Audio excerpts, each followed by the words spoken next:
शुरू करते हैं अभी का विषय वस्तु। अभी का विषय वस्तु है यहाँ पर, जैसा कि आप लोग देख रहे हैं व्हाइट बोर्ड पर लिखा गया है कि सूर्य देव का तीसरे भाव में शुभ अशुभ फल एवं उपाय। हम लोगों ने पिछली कक्षाओं में सूर्य देव के प्रारंभिक गुण धर्मों के बारे में समझने का प्रयास किया एवं पहले भाव में एवं दूसरे भाव में सामान्यतः सूर्य देव कैसे फल देते हैं, इस विषय वस्तु पर हम लोगों ने चर्चा किया। आज की कक्षा में हम लोग तीसरे भाव में सूर्यदेव यदि किसी व्यक्ति के कुंडली में है तो हम लोग कैसे फलादेश कर सकते हैं या इनके क्या गुण धर्म हो सकते हैं, इस विषय वस्तु पर हम लोग चर्चा करेंगे। यदि कोई कक्षा में नया है और हमारे प्रतिदिन की कक्षा में शामिल होना चाहते हैं तो स्क्रीन पर दिख रहे नंबर पर व्हाट्सएप पर कक्षा में कंटिन्यू हो सकते हैं। हमारे द्वारा बहुत ही जल्द पूर्ण प्रारंभिक स्तर से कुंडली फलादेश की कक्षा आयोजित होने वाली है। यदि आप उस कक्षा में शामिल होना चाहते हैं तो इस वीडियो के डिस्क्रिप्शन में हम अपने व्हाट्सएप समूह का लिंक भी दे दिए, वहां से भी आप शामिल हो सकते हैं। तो सामान्यतः सूर्यदेव के गुण धर्मों के बारे में हम लोगों ने पिछली कक्षा में चर्चा कर लिया है। अब यहाँ पर जैसा कि हम लोगों ने पूर्व में चर्चा किया है कि कोई भी ग्रह जब बैठते हैं किस भाव में, तब भाव के गुण धर्मों को हम सबों को समझना चाहिए। तो तीसरा भाव जो है यह पराक्रम का भाव है, ऊर्जा का भाव है, उत्साह का भाव है, संचार का भाव है, गतिशीलता का भाव है। साथ ही जीव तत्वों के बारे में की जाए बात तो यहाँ से हम अपने छोटे सहोदरों का विचार करते हैं। छोटा भाई या छोटा बहन जो हमसे खास छोटा है, अगर उससे भी छोटा है तो फिर पांचवा भाव, उससे भी छोटा है तो सातवां। यानी कि खास सहोदर छोटे भाई का विचार तीसरे भाव से किया जाता है। तो सामान्यतः सूर्य देव की उपस्थिति होने के कारण हमारे जो खास छोटे सहोदर होते हैं उनसे उतना अत्यधिक मेलजोल नहीं होता, यह सामान्य नियम है। क्योंकि सूर्यदेव विच्छेदात्मक ग्रह हैं, दूरियां बढ़ाते हैं एवं अधिकार के पर्याप्त हैं। ये अधिकार दिखलाना चाहते हैं वहां पर, वहां के जीव तत्वों पर। तो आज के जमाने में ही नहीं, कहीं भी यदि आप अधिकार दिखाते हैं तो वहां से दूरियां बढ़ने की संभावनाएं बनती चली जाती है। अब हम लोग भाव आधारित या राशि आधारित या लग्न आधारित, बात तीनों कह लीजिए एक ही है कि अब तीसरे भाव में किस राशि के होंगे तो कैसे फल देंगे, या किस लग्न में तीसरे भाव में बैठे हुए होंगे तो कैसे फल देंगे, किस भाव के स्वामी होकर तीसरे भाव में बैठेंगे तो क्या फल देंगे। तीनों एक ही बात है। अब मान लिया जाए कि यहीं पे मान लिया जाए कि अगर यहाँ पर 3 नंबर की राशि में बैठे हुए, तो हम ऐसे कह सकते हैं कि लग्न कुंडली में मिथुन राशि में बैठे हुए ग्रह, बै- लग्न कुंडली में मिथुन राशि में तीसरे भाव में बैठे हुए सूर्यदेव कैसे फल देते हैं। यह भी कह सकते हैं कि मेष लग्न में तीसरे भाव में बैठे हुए सूर्यदेव कैसे फल देते हैं। यह भी प्रश्न हो सकता है कि पांचवें भाव का स्वामी, मेष लग्न की कुंडली में पांचवें भाव का स्वामी यदि तीसरे भाव में बैठते हैं तो कैसे फल दे सकते हैं। एक ही विषय वस्तु को कई प्रश्नों के सहारे हम लोग पूछ सकते हैं, समझ सकते हैं, या हम लोगों से पूछा जा सकता है। तो अब यहीं पे सूर्यदेव यदि पंचम भाव के स्वामी होकर बैठते हैं, सूर्यदेव यदि पंचम भाव के स्वामी होकर बैठते हैं तो यह मिथुन राशि में होते हैं। और मिथुन राशि के स्वामी बुध देव, यहाँ पर देखा जाए मिथुन राशि के स्वामी बुध देव सूर्य को शत्रु नहीं मानते हैं, केवल इनकी शत्रु राशि 4 है, यानी कि चंद्रमा को ही ये केवल शत्रु मानते हैं, शेष सभी ग्रहों को मित्र या सम मानते हैं। बुध देव वैसे सूर्य, शुक्र और राहु को मित्र मानते हैं, मंगल गुरु शनि केतु को सम मानते हैं एवं चंद्रमा को शत्रु मानते हैं। अब यहाँ पर देखा जाए यह स्थिति हो गई।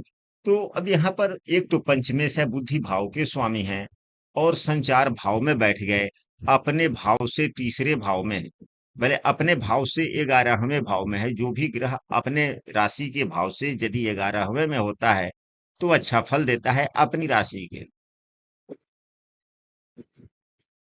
एवं जो ग्रह लग्नेश का मित्र होता है, जो ग्रह लग्नेश का मित्र होता है सामान्यतः सभी भावों में, अगर उसकी स्थिति अच्छी है तो सामान्यतः अच्छा फल देता है। यह तो नियम है, इस नियम को हम सबों को नहीं भूलना चाहिए। तो यहाँ पर यदि सूर्यदेव पंचमेश होकर भी बैठते हैं तो भी अच्छे फल, यानी कि तीसरे भाव में यदि मिथुन राशि के बैठ जाए तो भी अच्छे फल देते हैं। अगर यह चौथे भाव के स्वामी होकर के भी बैठते हैं, अगर चौथे भाव के भी स्वामी होकर सूर्यदेव बैठते हैं तो यहाँ पर 4 नंबर की राशि होती है। ये चौथे भाव के स्वामी है, यह सामान्यतः उतने बुरे फल तो नहीं देते, लेकिन उतने अच्छे फल भी नहीं देते हैं, क्योंकि चौथे भाव का स्वामी तीसरे भाव में बैठ जाना, अपने भाव से 12वें बैठ जाना, एवं यहाँ पर लग्न में 2 नंबर की राशि हो जाती है, जो लग्नेश के शत्रु हो जाते हैं।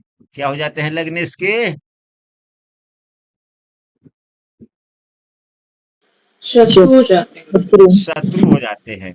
अब बातें यहीं तक नहीं आई तो फिर यहाँ पर 1, यहाँ पर 12, यहाँ पर 11, यहाँ पर 10, यहाँ पर 9, यहाँ पर 8, यहाँ पर 7, यहाँ पर 6।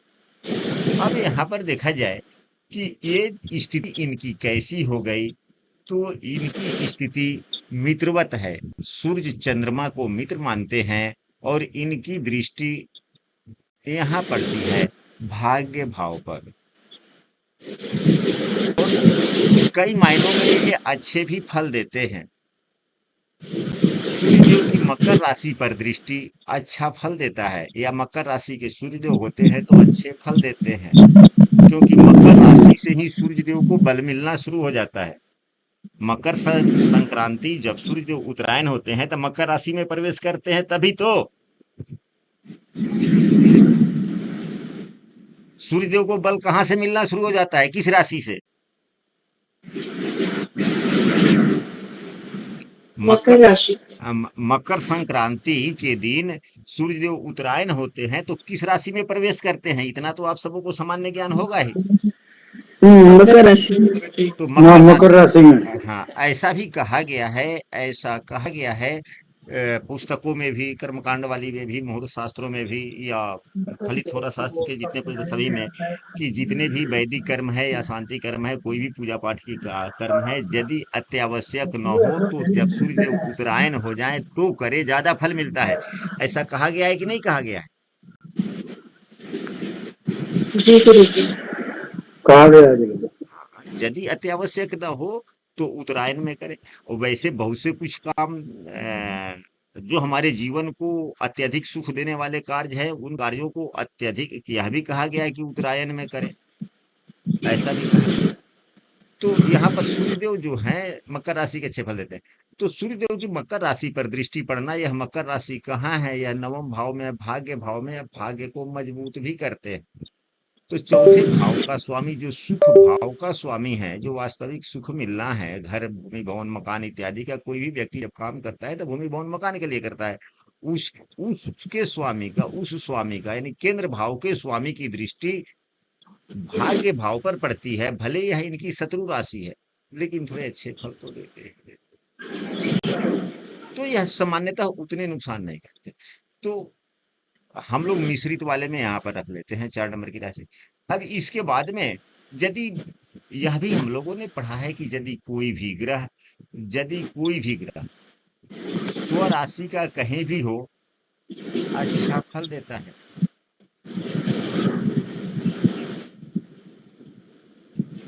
तो यदि यहाँ 5 होगा तो यहाँ पर 4 होगा, यहाँ पर 3 होगा, यानी कि ये लग्नेश के मित्र हो गए। लग्नेश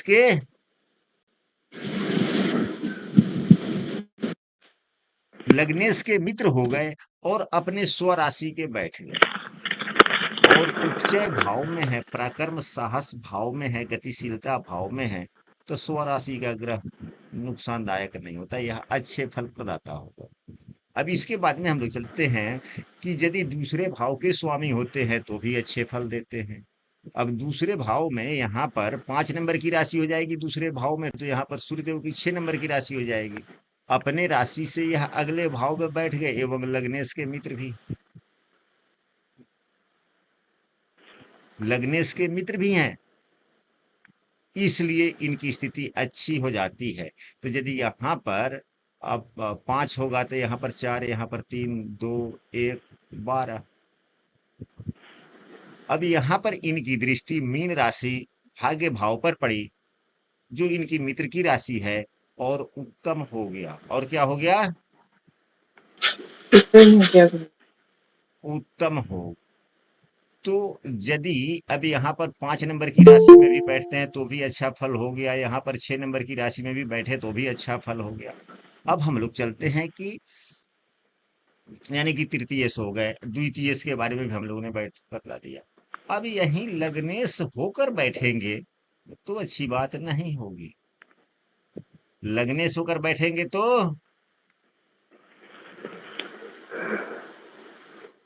अच्छी बात नहीं होगी। इसके कारण हो जाते कई कारण। अब यदि लग्नेश होकर ही बैठ जाए तो यहाँ पर जो 5 नंबर की राशि होगी तो यहाँ 6, यहाँ 7 हो जाएगा। सूर्यदेव क्या हो जाएंगे? नीच के हो जाएंगे कि नहीं हो जाएंगे? सूर्य देव की नीच की राशि 7 नंबर की राशि होती है, इसलिए यह बुरे फलदाता हो जाएंगे।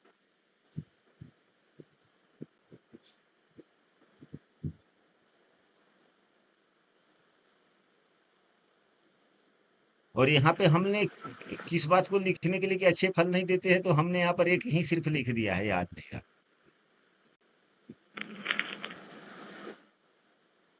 चलिए इसको हटा दें। तो अब यहाँ पर अगर 6 नंबर की राशि में भी है तो अच्छे फल दे दिए।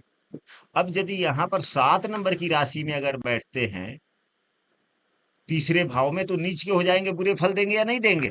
स्वभाव सी बात है, तो यह बुरे फल दे दिए। अब यही तीसरे भाव में अगर यह 12वें भाव के स्वामी होकर बैठते हैं, 12 फोन में ना किसी की कवर ववर माइक सब खुली हुई है, लेके कृपया अपने माइक को बंद करें। किसी की माइक खुली हुई है।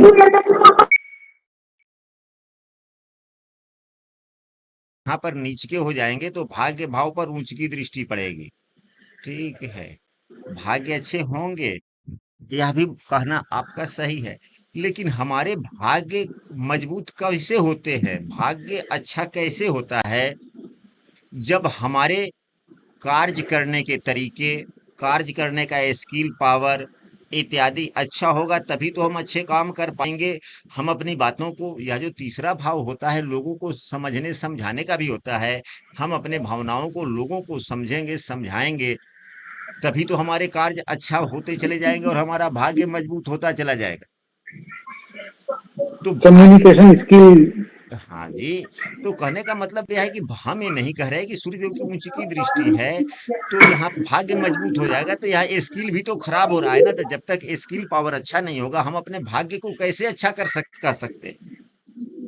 नहीं, भाग्य, हम वो नहीं कह रहे, हम नहीं कह रहे हैं गुरु जी। हाँ, इसका एक फायदा भी है, एक नुकसान है। तो हाँ नुकसान भी है। हाँ, अब यहाँ पर दृष्टि पड़ने से व्यक्ति का लाभ होगा। क्या होगा? उच्च की दृष्टि है, बहुत अच्छा होगा। व्यक्ति आस्थावान होगा, अपने गुरुजनों का आदर स्वागत कदर करेगा, गुरुजनों की बात मानेगा, पिता की बात मानेगा।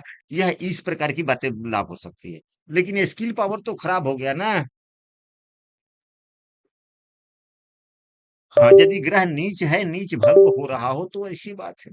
अब साथ में शुक्रदेव हो जाए तो नीच भंग हो जाएगा, तो अच्छी बात हो जाएगी। अब इसके बाद में 12वें भाव के हो गए तो खराब फल हो गए, यानी कि 7 नंबर की राशि में। अगर यहीं 11वें भाव के स्वामी होकर बैठते हैं तो यहाँ पर 6, 7, 8, 9 यह बहुत अच्छे फल प्रदाता हो। अब यहाँ 5, यहाँ 4 तो यहाँ 3। अब यहाँ भी ये मित्र की राशि में है और लाभ भाव के स्वामी है, आय भाव के स्वामी है। और एक त्रिशदाय भाव का स्वामी दूसरे त्रिशदाय भाव में बैठ गया। आय भाव का स्वामी यह 3, 6 और 11 त्रिशदाय भाव कहे जाते हैं, जो कि आय से संबंधित है, अच्छा फल दे देते हैं। यदि यही सप्तमेश होकर भी बैठे, 7वें भाव के स्वामी होकर के बैठे थे, यहाँ 5 होगा तो 6, 7, 8, 9, 10, 11, 12, 1। अब देखिए, अब यह उच्च के हो गए तो भी अच्छे फल। अब कहेंगे कि यहाँ पर नीच की दृष्टि है, भाग्य खराब। तो अब यहाँ जब स्किल पावर अच्छा हो जाएगा तो व्यक्ति अच्छा कार्य करेगा, अपने कार्यों का संपादन सही ढंग से कर पाएगा, जो उसके बारे में, जो कार्यों के बारे में लोगों को समझा पाएगा सही ढंग से, पराक्रम उत्साह साहस अत्यधिक होगा, परंतु आस्थावान नहीं होगा, अपने आदरणीय जनों का कदर करने में कम करेगा या नहीं करेगा। यदि यह भाव शुभ प्रभावित नहीं है, नौवां भाव, तो ऐसा हो सकता है कि नहीं हो सकता है? क्योंकि जब बिल्कुल हो सकता है गुरु जी। हाँ, तो उच्च नीच का यह प्रभाव तो कुछ पड़ता ही है। अब यहीं पे जो भी भाव हम लोगों ने यह पढ़ा है कि जो ग्रह अपने उच्च राशि में होता है अच्छा फल देता है, तो ये एक तो अपने उच्च राशि में हो गए, पराक्रम उत्साह साहस शौर्य भाव में है, यह तो एक प्रकार का शत्रुघ्नता योग भी बन गया, क्योंकि छठे भाव का, यह जो छठा भाव है, छठे भाव से यह 10वां भाव भी है, यानी कि रोग ऋण शत्रु भाव का यह कर्म भूमि भी है। तो अभी तक जितना हम लोगों ने शुभ स्थिति की चर्चा किया, अगर तीसरे भाव में सूर्यदेव शुभ स्थिति के होकर, तीसरे भाव में सूर्यदेव शुभ स्थिति के होकर अगर बैठे हुए हैं, तो यह बहुत अच्छा फल देते हैं। यह जातक को क्या बनाते हैं? जातक को विद्वान बनाएंगे, बुद्धिमान बनाएंगे, साहसी बनाएंगे, पुरुषार्थी बनाएंगे। यानी कि तीसरा भाव उपचय भी है, उपचय भाव में बैठे हुए ग्रह व्यक्ति को परिश्रम भी करवाते हैं और सफलता भी देते हैं। यानी कि व्यक्ति अपने उन्नति समृद्धि नाम जस इत्यादि की वृद्धि हेतु, यानी कि अभी तक जो हम लोगों ने भावों के आधार पर जो शुभता शुभता के जो निर्णय लिया है कि तीसरे भाव में कब शुभ होंगे कब अशुभ होंगे, यदि उस प्रकार से यदि शुभ स्थिति में बैठते हैं, तो व्यक्ति अपने नाम यश प्रतिष्ठा के लिए व्यक्ति परिश्रम भी करता है, उसका सफल भी होता है, और अपने परिश्रम से धन कमाने वाला कार्य कुशल होता है। एवं सूर्य देव की यदि सकारात्मक दृष्टि यहाँ पर नवम भाव पर पड़ती है, तो व्यक्ति को धर्म परायण भी बनाते हैं। यदि सूर्यदेव तीसरे भाव में अच्छे स्थिति के हों, यदि सूर्यदेव तीसरे भाव में अच्छी स्थिति के हों और देवगुरु बृहस्पति 11वें भाव में हो या नवम भाव में हो या सप्तम भाव में हो या यहीं पे देवगुरु बृहस्पति हो या सूर्य बुध की युति हो, तो जातक इन गुणों में और वृद्धि हो जाता है, गुणवान बन जाता है, धैर्यवान भी होता है, कार्यकुशल होता है, परोपकारी स्वभाव का होता है। और यहाँ पर जो हमने सबसे पहले कहा है कि सहोदर के लिए थोड़ा मन ना मिलना, लेकिन यही बुध या देवगुरु बृहस्पति से युत या दृष्ट हो जाता है, तो अपने भाई बहनों के लिए भी लाभकारी हो जाता है, उससे भी मधुर संबंध रखने का प्रयास करता है।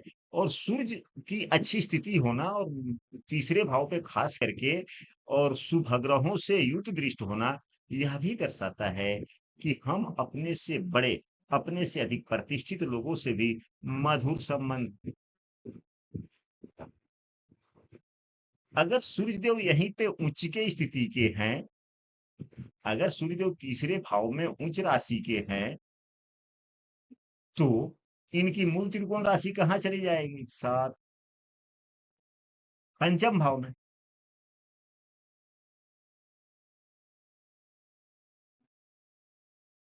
कि यहाँ 8वें भाव, अगर यहाँ पर उच्च के हैं तो 1 2 3 4 5 है, यह 7वें भाव। यानी कि यदि सप्तमेश होकर यह यहाँ पर बैठते हैं तीसरे भाव में, तो अपने आमदनी के लिए व्यक्ति अपने घर से दूर, इतनी दूर कि जहाँ जो घर के अगल बगल के माहौल में जो देसी भाषा बोली जाती है, जो एक मदर लैंग्वेज जिसको मदर टंग कहते हैं, उस भाषा से बदले हुए जगह पर जाकर या वहां से किसी भी प्रकार का, यानी कि दूर से किसी भी प्रकार का काम करना। जैसे व्यक्ति अपने घर पे ही है, लेकिन अगर उच्च का सूर्य है, अगर मान लिया कि बिहार में उच्च का सूर्य तीसरे भाव में, वह दिल्ली के किसी कंपनी में जॉब कर ले, भले वह जॉब वर्क फ्रॉम होम ही क्यों नहीं है, लेकिन संबंध तो दूर से बन गया कि नहीं बना? व्यक्ति कोई अपने ही शहर अपने ही देश में है और विदेशी कंपनियों में नौकरी हो जाए और उस विदेशी कंपनी का ऑफिस अपने ही गांव समाज में अपने ही शहर में हो, लेकिन जुड़ाव तो विदेश का हुआ। विदेश का जुड़ाव हुआ कि नहीं हुआ? तो दूसरे शब्दों में हम लोग ये कह सकते हैं कि यदि उच्च राशि के यदि कोई ग्रह सूर्यदेव अगर तीसरे भाव में बैठते हैं तो व्यक्ति अपने आमदनी घर से बाहर दूर या ऐसे दूसरे शब्दों में आजकल कहा जाता है कि विदेश के माध्यम से या अत्यधिक दूर के माध्यम से धनोन्नति हो सकता है, कमा सकता है व्यक्ति। अब यहीं पे यदि सूर्यदेव अगर खराब फल की बात की जाए तो यदि दसम भाव के स्वामी होकर के बैठ जाते हैं तो अब दसम भाव तो यहाँ पर 5 हो जाएगा तो 6 7 8 9 10 कुछ भावों के स्थिति के आधार पर भी फल देते हैं। हालांकि हमने अभी चर्चा किया पूर्व में कि मकर राशि के सूर्य अच्छे फल देते हैं, लेकिन यह भाव तीसरा, लेकिन अपने भाव से तो 8वें है ना ये। एवं कोई भी व्यक्ति कुछ भी करता है, उन्नति यश प्रतिष्ठा इत्यादि 10वें भाव के कार्य से ही मिलता है या किस भाव के कार्य से मिलता है? 10वें भाव से मिलता है। हाँ, तो ये तो अपने भाव से 8वें बैठ गए, इसलिए बुरे फल, यानी कि मकर राशि के। या अब इसके बाद में यदि ये भाग्य भाव के भी स्वामी होके बैठते हैं तो भी अच्छी स्थिति नहीं। एक तो कुंभ राशि हो गई, कुंभ राशि के सूर्यदेव अच्छे फल देते नहीं, शत्रु राशि में हो गया, भाग्य भाव का स्वामी शत्रु राशि में हो गया, पीड़ित हो गया, खराब।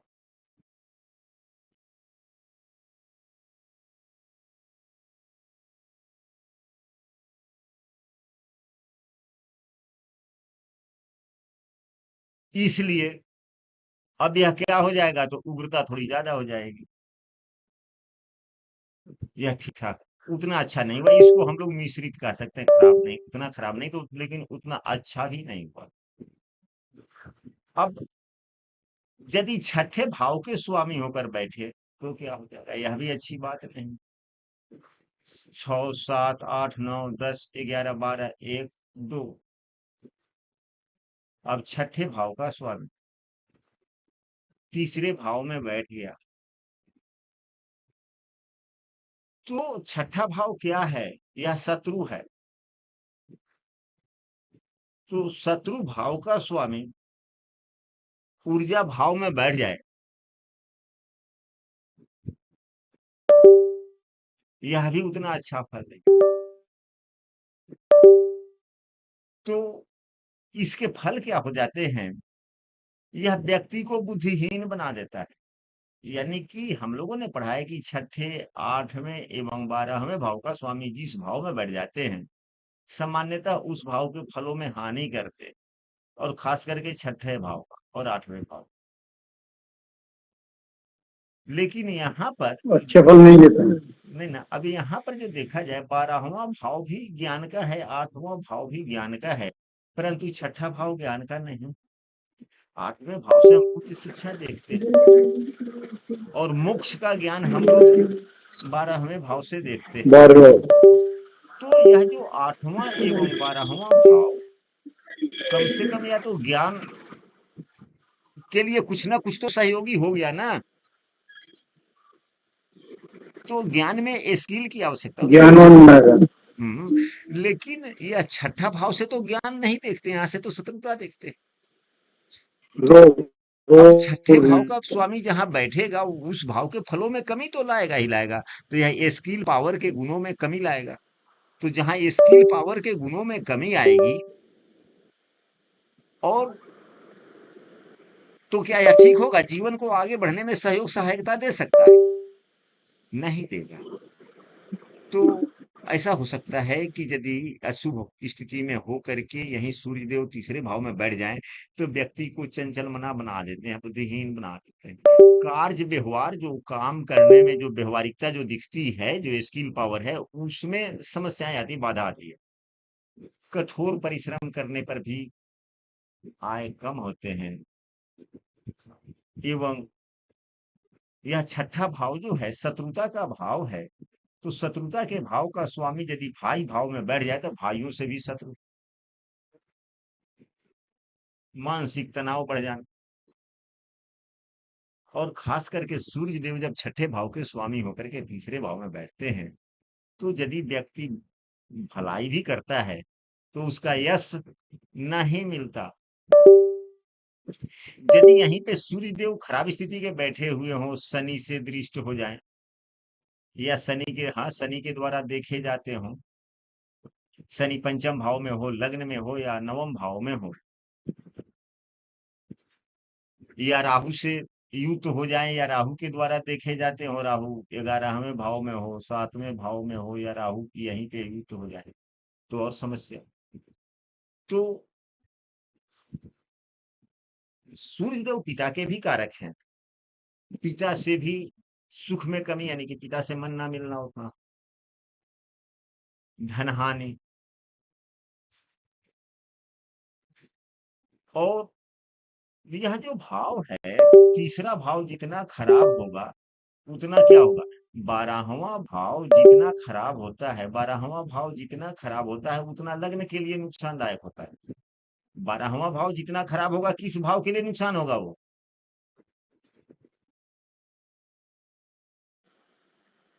चौथे भाव के लिए।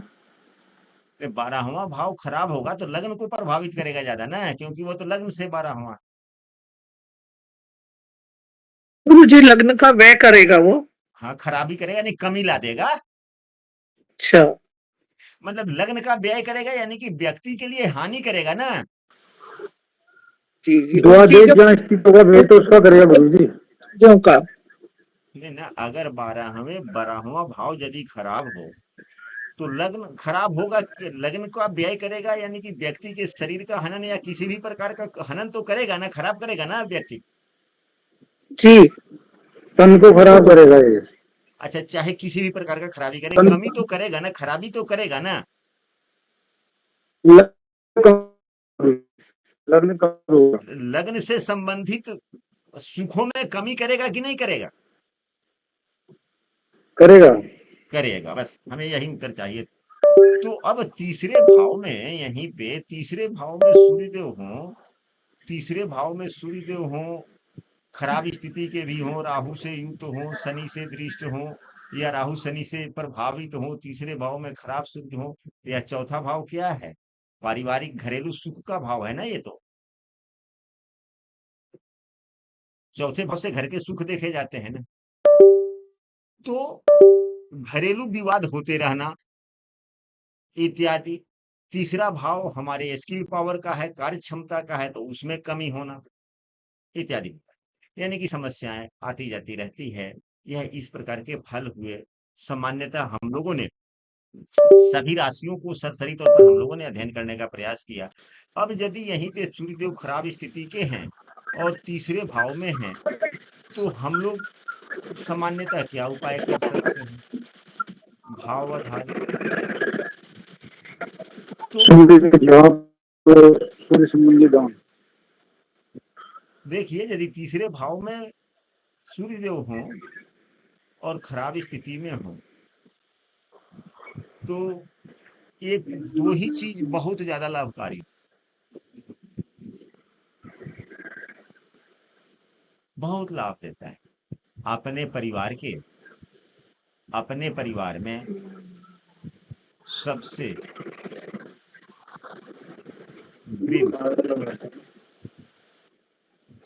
वृद्ध जो व्यक्ति है, सबसे वृद्ध जो व्यक्ति, उनकी सेवा करें, उनसे आशीर्वाद लें। यदि वे पुरुष हैं तब तो और सुंदर, क्योंकि सूर्यदेव पुरुष ग्रह है। अगर सबसे जो वृद्ध है अगर पुरुष नहीं है, महिलाएं भी हैं, फिर भी कोई बात नहीं, जनक तो है ना वो, उनकी सेवा करें। यदि पुरुष है तो और उत्तम। ये नहीं कि पुरुष स्त्री दोनों है तो स्त्री का अनादर करेंगे और पुरुष का सेवा करेंगे, तब तो और उत्तम। आदर तो सबका करना है, यानी कि वृद्ध व्यक्तियों का आशीर्वाद लें। साथ ही अपने छोटे भाइयों के बारे में कुछ अच्छा सोचे और उसे सुझाव सलाह देते हैं। अपने छोटे भाई या बहन जो सबसे खास, जो सहोदर जो सबसे छोटे हैं, उनके बारे में आप अच्छा सोचें। अपने लिए सोचें ना सोचें कोई फर्क नहीं पड़ता, लेकिन अपने छोटे के लिए सोचें, फिर देखेंगे कि आपके सहारे के लिए कोई ना कोई एकाएक आपको सुझाव सलाह देने जरूर आ जाए। यदि तीसरे भाव में सूर्यदेव हैं, अच्छी स्थिति में भी हैं, फिर भी आप अपने जीवन में एक आदत स्वभाव डालें कि सूर्यदेव तीसरे भाव में है तो अपने जो छोटे हैं उनके जीवन को संवारने के लिए आप जितने ही सकारात्मक प्रयास करेंगे, ईश्वर आपके जीवन को संवारने के लिए सकारात्मक प्रयास करते रहेंगे। यह सामान्यतः उपाय हो। साथ ही अगर तीसरा भाव जो है ये स्किल का है, तो हम वैसे अक्सर बताते हैं कि तीसरे भाव में अगर सूर्यदेव हैं, कम से कम छठे, आठवें, 12वें भाव के स्वामी नहीं हैं और तीसरे भाव में सूर्यदेव हैं, तो रविवार का व्रत करना चाहिए। कौन सा व्रत करना चाहिए? रविवार का। हाँ, बहुत लाभ देता है। सूर्य आराधना गुरुजी, और सूर्य के जाप भी तो कर सकते हैं। हाँ, स्तोत्र का पाठ तो किसी भी प्रकार से लाभदायी। स्तोत्र का पाठ तो यदि इस सू- ततो युद्ध परिश्रांत समरे चिंतया स्थितम ऐसे करके आदित्य हृदय स्तोत्र है, 2 से 3 मिनट लगते हैं पाठ करने में। यदि उसका आदत आप बना लेते हैं, प्रतिदिन स्मरण करते हैं, तो सूर्यदेव कहीं भी हो, कुंडली में उच्च के हो नीच के हो, किसी भी स्तोत्र सदैव लाभकारी होते हैं स्तोत्र। और गुरु, हाँ गुरुजी, जैसे सूर्य को हम अभिमंत्रित करके धारण करते हैं, वो भी तो लाभदायक होगा। हाँ, नहीं वो जो है कम से कम ये अब समझ, कम से कम तो छठे भाव के स्वामी होकर के बैठे हैं, तब तो हम इनके रत्न अंगूठी न गिना ना पा सकते हैं। हाँ, प्राकृतिक औषधि का धारण कर सकते हैं। प्राकृतिक औषधियां जो होती है वे सदैव लाभकारी होती हैं। अब सूर्यदेव का तो सोने का सूर्य गले में धारण कर सकते हैं ना, उसे अभिमंत्रित करके। हाँ, अभिमंत्रित करके अगर हम डालते हैं तो वह तो मंत्रों का प्रभाव उसमें समाहित हो जाता है, तो जिस प्रकार की भावना से हम अभिमंत्रित करते हैं उस प्रकार के फल देते हैं। सूर्य संबंधी दान।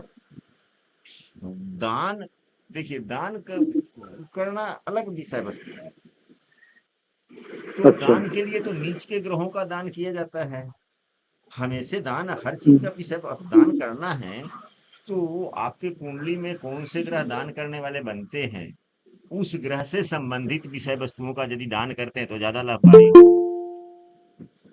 नहीं, यहाँ जैसे सूर्य नीच का हो गया ना तृतीय भाव में, तो सूर्य तो सबसे हाँ प्रभावी ग्रह हो गया, हाँ, तो अगर देखा जाए सूर्यदेव तो। अगर नीच के अगर हो जाते हैं तीसरे भाव में, तब तो दान, नीच के ग्रहों का दान अवश्य करना चाहिए। और नीच के हाँ वही ग्रहों तो। से संबंधित ग्रहों के वस्तुओं का सेवन ना करना चाहिए। हाँ, जिस चीज को दान करें उसको ग्रहण नहीं करना हमें, नहीं ना, यही ना।